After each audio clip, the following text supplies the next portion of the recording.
홍문표 교수와 좋은 시 읽기와 쓰기 이런 제목을 생각하면서 또 우리가 이 시창작을 하면서 가장 중요한 것이 어떠한 소재, 어떠한 주제를 시로 형상화할 것인가 이런 문제가 되겠는데요. 오늘은 뛰다, 뛰놀다, 뛰어가다, 이 뛰다라고 하는 그런 동사 이미지, 동사 이미지를 통해서 어떻게 시를 구상할 수 있는가. 우리가 그 시를 쓰면서 대개 보면 그 명사형의 이미지 또는 명사형의 주제, 명사형의 소재를 가지고 시를 씁니다. 그래서 제목을 꽃이라고 한다든지 하늘, 바다, 산, 가장 우리들과 친숙한 소재들이죠. 그러니까 할 얘기도 많이 있겠죠. 근데 시를 쓰면서 또 시를 감상하면서 정말 중요한 부분은 바로 그런 명사형의 이미지, 명사형의 주제, 그런 것도 중요하지만 그보다 또 중요한 게 있습니다. 그게 바로 동사형의 이미지, 동사형 또는 형용사형의 이미지들. 특히 중요한 것이 동사형입니다. 그래서 저는 이 시창작에 있어서 중요한 것은 제목이 중요한 것이 아니라 그 제목을 어떻게 동작화 시켰는가, 어떻게 활성화 시켰는가, 그것은 동사가 결정한다. 이렇게까지 얘기를 하고 있습니다. 그래서 그 동사 이미지 중에 여러 가지가 있겠습니다만은 오늘은 그 뛰다라고 하는 동사, 이 뛰다라는 동사를 가지고 어떻게 시를 쓸 것인가. 그래서 좀 몇 개 예를 좀 들어서 뛰다라는 문제를 생각해 보겠습니다. 우리는 뛰다 하면 건너뛰다 이렇게 얘기를 합니다. 근데 이걸 막상 시로 써보려니까 쉬운 게 아닙니다. 제가 이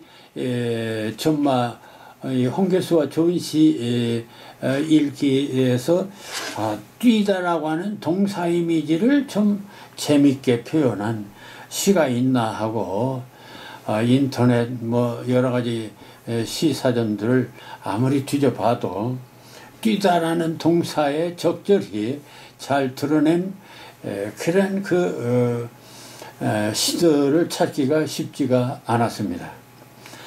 그래서 그냥 몇 개 시를 골라 봤습니다만은 먼저 박제사슴이라는 오정방의 시가 하나 있습니다.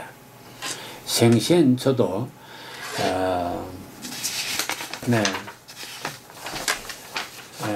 생시엔 저도 필시 들판을 뛰다 못해 날아다녔을 것이다. 저도 포스에 잡히기 전에는 두 눈을 크게 뜨고 긴 다리를 자랑하며 산속을 마음대로 휘젓고 다녔을 것이다. 이젠 모든 것 체념하고 밤낮으로 벽에 상반신만 드러낸 뿔이 잘생긴 저 박제사슴. 이젠 아무 인기청도 느끼지 못한 채 두 눈의 동공만을 아직도 살아있는 양 바깥 푸른 산만 뚫어지라 응시하고 있다. 현대시에서 중요한 것은 그 기본이 행가리, 행을 어떻게 가르느냐라고 했는데, 재미있는 것은 이 시는 제가 행가리 예를 들었을 때는 단어 하나인 경우도 두 단어인 경우도 있다 했는데, 이 시를 보면 생시엔 저도 필시 들판을 네 단어, 뛰다 못해 두 단어, 날아다녔을 것이다 두 단어, 저도 한 단어, 포수에 잡히 세 단어, 이렇게 한 단어, 두 단어, 세 단어, 역시 이렇게 다양한 단어로 행가리를 했습니다. 다만 이 시는 연가리는 하지 않았습니다. 어쨌든 이 시에서 그러면은 이런 리듬을 가지고 뛰다를 어떻게 활용했는가? 생시엔 저도 필시 들판을 뛰다 못해 날아다녔을 것이다 해서 여기서는 뛰는 정도가 아니다 날아다니는 정도다. 사슴의 과거를 지금 얘기하고 있습니다. 저도 포수에 잡히기 전에는 두 눈을 크게 뜨고 긴 다리를 자랑하며 산속을 마음대로 휘젓고 다녔을 것이다. 이렇게 이 시인에 있어서 뛰다라고 하는 얘기는 그렇게 중요한 의미를 부여한 것이 아니면 오히려 뛰다보다 날아다녔다 할 정도로 그 뛰다라고 하는 문제를 강조하고 있습니다. 잘 뛰었다는 얘기가 되겠죠. 그런데 이젠 모든 것 체념하고 밤낮으로 벽에 상반신만 드러낸 뿔이 잘생긴 저 박제사슴, 박제가 된 현재, 맘껏 뛰어다니던 과거, 이젠 아무 인격도 느끼지 못한 채 두 눈의 동공만을 아직도 살아있는 양 바깥 푸른 산만 뚫어지라 응시하고 있다. 박제된 삶, 과거 자유로운 삶과 이 박제된 삶을 대조하면서 이 박제사슴이라고 하는 것을 표현하고 있습니다. 물론 이것은 사슴에 관한 박제사슴에 관한 얘기일 수도 있습니다. 그러나 어찌 보면은 자유롭게 뛰지 못하는 어떤 인간의 어떤 위치 또는 인간의 입장을 또 상징적으로 드러냈다. 이렇게 말할 수도 있지 않겠습니까? 이런 점에서 이 시의 무게를 생각해 보겠습니다. 두 번째 시는 이 귀뚜라미라는 시인데요. 양해선의 귀뚜라미라는 시입니다. 해마다 초가을 이맘때쯤 베란다 구석에 숨어서 운다. 처음부터 입주하던 그 가을부터 20해째 똑같은 소리로 운다. 바람도 갇혀버린 유리창 상자 속에서 뛰다가 부딪혀서 울고, 지난 날들이 그리워서 울고, 탈출을 꿈꾸다 지쳐서 울고, 대대로 이어오며 맨날 똑같이 우는 것이 서글퍼 그렇게 운다. 한 사내가 걸어온 길을 돌아보며 따라서 우는 것이 싫다고 그렇게 운다. 얼마나 더 똑같이 울어야 할지 정작 모르는 것이 서러워 그렇게 똑같이 운다. 이런 내용의 시입니다. 예를 들어서 이 시에서 만일 리듬을 말한다면은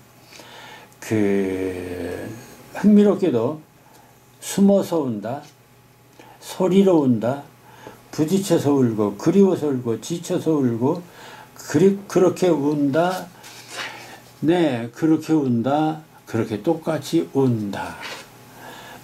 운다라는 말을 계속 반복하면서 이 시를 이어가고 있습니다. 그러니까 어찌 보면 이 시의 핵심은 운다에 있습니다.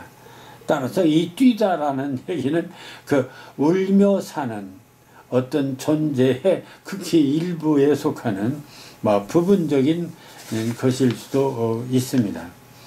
따라서 뛰다가 부딪혀서 울고 하는 얘기 속에서 이 뛰다가는 어떤 살다가 또는 활동하다가 그런 것들의 어떤 상징적 언어일 수도 있겠죠. 어쨌든 이 시도 흥미로운 것은 귀뚜라미의 울음을 통해서 사실은 이 시가 귀뚜라미 얘기가 아니고 흥미롭게도 해마다 초가을 이맘때쯤 베란다 구석에서 숨어서 온다. 이 말 들으면 아하 가을에 귀뚜라미가 오니까 그런 걸로 알고 있는데 20해째 똑같은 소리로 온다. 이렇게 얘기를 했어. 근데 20해째 똑같은 소리, 여기서부터 뭔가 이게 순수한 귀뚜라미 소리만은 아니다. 또 유리상자 속에서 온다. 또 탈출을 꿈꾸다 지쳐서 울고 대대로 이어며 맨날 똑같이 우는 것이 속을 퍼서 운다 하는 걸 보면 이것은 상당히 생각이 많은 존재의 울음입니다. 그리고 마지막 한 사내가 걸어온 길을 돌아보며 따라서 우는 것이 싫다고 그렇게 온다. 뭐 이런 걸 보니까 그 상자 속에는 한 사내와 같이 있는 것 같습니다. 얼마나 더 똑같이 울어야 할지 정작 모르는 것이 서로 그렇게 똑같이 운다. 부부 생활하면서 울 수밖에 없는 어떤 존재의 서글픔이 아주 상당히 흥미있게 잘 표현된 그런 것입니다. 근데 이 시에는 바로 울다라고 하는 어휘가 반복적으로 리듬을 형성하면서 이 시를 지배하고 있는 그런 시라고 할 수가 있겠습니다. 따라서 뛰다는 울며 살 수밖에 없는 어떤 존재를 드러내는데 일부러 사용된 것이다. 다음에는 떠들지 않으리라는 이항하의 시가 있습니다. 이 시는 이렇게 되어 있습니다. 걷다가 뛰다가 날고 싶어질 때는 망설일 거 있는가? 서울역으로 가야지. 거기서 장항선 열차를 타야지. 차창에 기대어 눈을 감으면 동네 모퉁이 허름한 가게 어느새 거기 도착해 있으리. 귀먹은 호라비의 외동딸 술래 불러서 손잡고 집으로 가야지. 한약방 간판 걸린 골목 어귀에 가다가 엎드리면 벚나무 끈을 비계인 나무 아래 뻗지를 줍고 아버지가 메어둔 그네에 앉으면 한꺼번에 수십 년 흔들릴 거야. 나 다시는 깨어나고 싶지 않아. 속이 울컥 치오르면 서울역으로 가야지. 거기서 진득하게 기다려야지.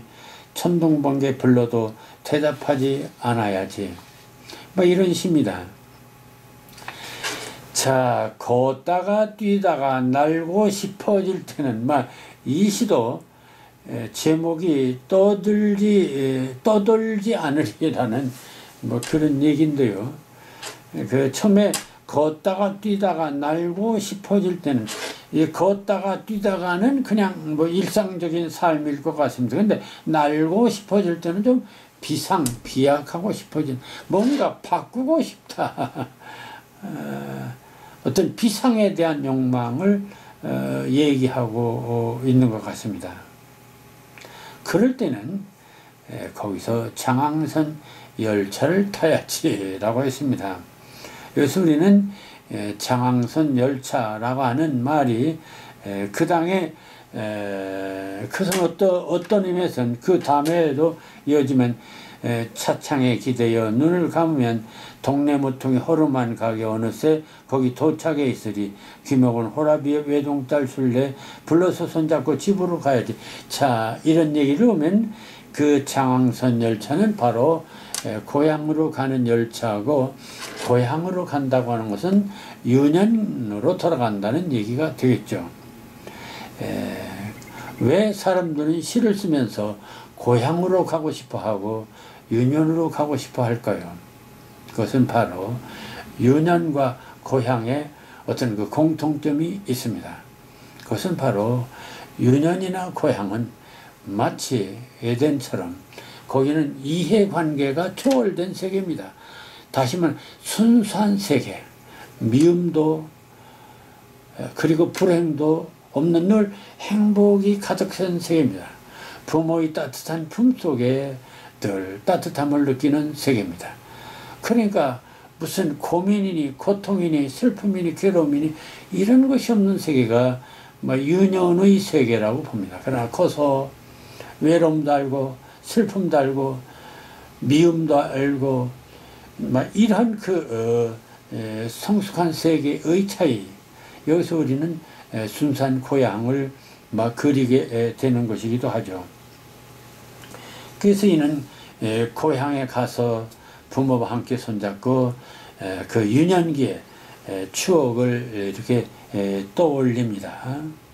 그렇게 해서 이 어떤 비상의 욕망, 어떻게 뭔가 도약하고 싶은 욕망을 얻지 못할 때 그런 순수한 세계로 돌아가 보는, 그래서 나 다시는 깨어나고 싶지 않아.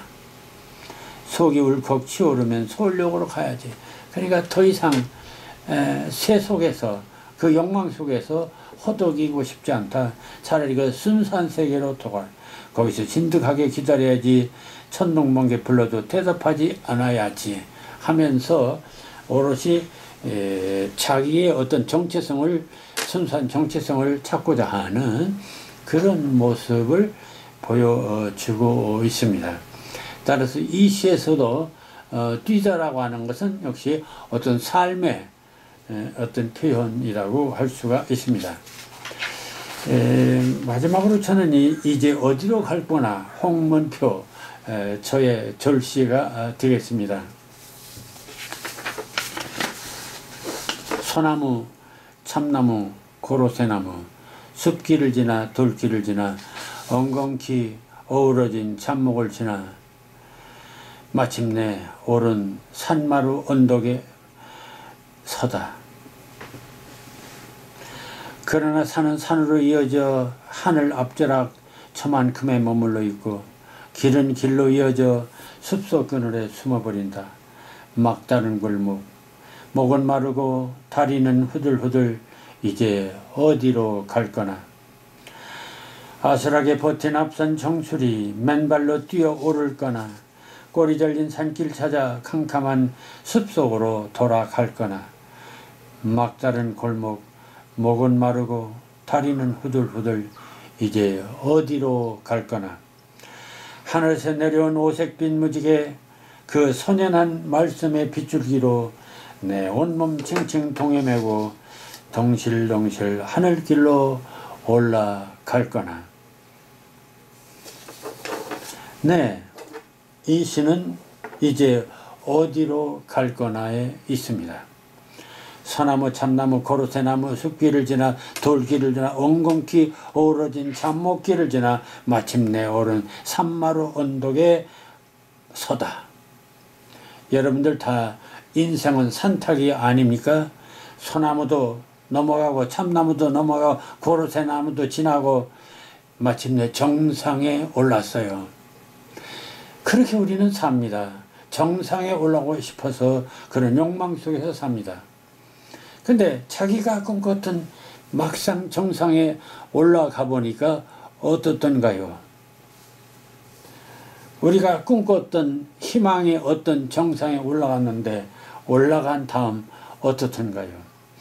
그러나 산은 산으로 이어져 하늘 앞자락 저만큼에 머물러 있고 길은 길로 이어져 숲속 그늘에 숨어버린다. 거기서 최정상인 줄 아는데 그 앞에 산은 산으로 계속 이어졌고 하늘 앞자락 저만큼에 또 산이 머물러 있고 길은 길로 이어져서 숲속 그늘에 숨어버립니다. 길도 한없고 산도 한없고 높이도 한없습니다.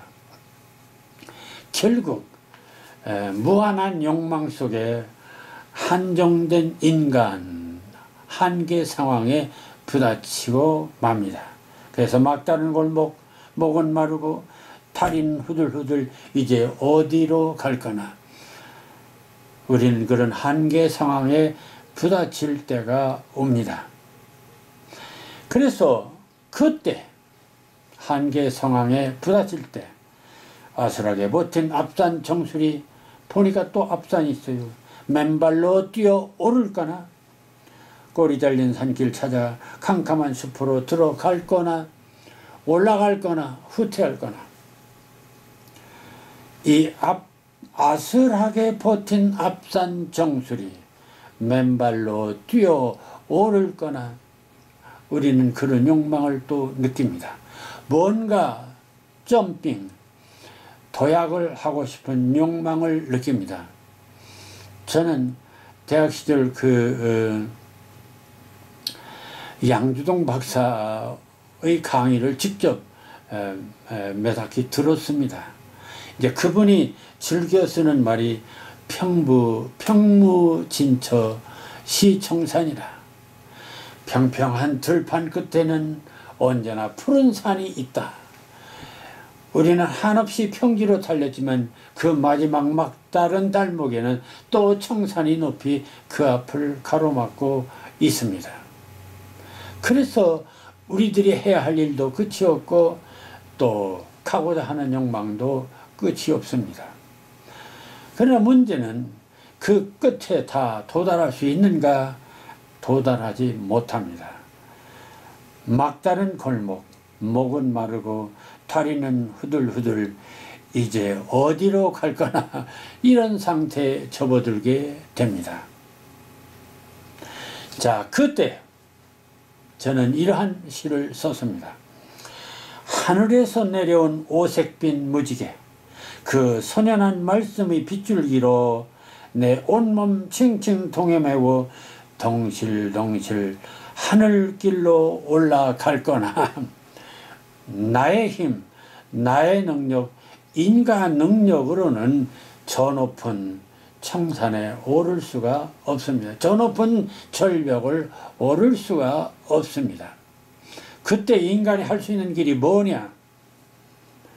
인간이 할 수 있는 길이 없습니다. 그것은 오직 신의 영역이다. 그것이 제 인생관입니다. 저의 시관이기도 합니다. 우리는 한계를 인식할 줄 알아야 된다는 것이죠.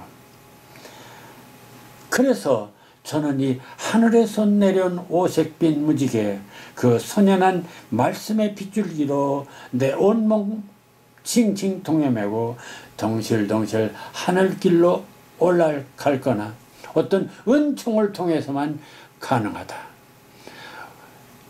절대적인 구원은 절대적인 신이 아니고는 불가능합니다. 그러니까 우리가 정말 성공하고 아무리 노력해도 우리는 한계가 있음을 인정해야 된다는 것이 저의 생각입니다. 뭐 니체가 초인사상해서 초국할 수 있다, 초월할 수 있다. 아무리 초국해봤자 뛰어봤자 별입니다. 물론 뛰어야 됩니다. 그러나 그 뛰임의 궁극에는 바로 한계가 있다. 그 한계를 의식하면서 저는 인간의 뛰어오를 거나 뛰면은 한계가 있다. 따라서 그것은 신의 은총을 통해서만 가능하다. 뭐 이런 점에서 이제 어디로 갈까나라고 하는 시를 써봤습니다. 자, 어쨌든 이 뛰다라고 하는 이 동사가 주는 의미, 이걸 생각하면서 저는 시를 한번 써봤고, 여러분들도 뛰다라고 하는, 인생은 뛰다 합니다. 근데 어떻게 뛸 거나, 그리고 뛰다의 끝은 무엇일까, 뭐 이런 것들을 생각하면서 한번 뛰어보십시오. 뛰는 시를 한번 써보기 바랍니다. 감사합니다.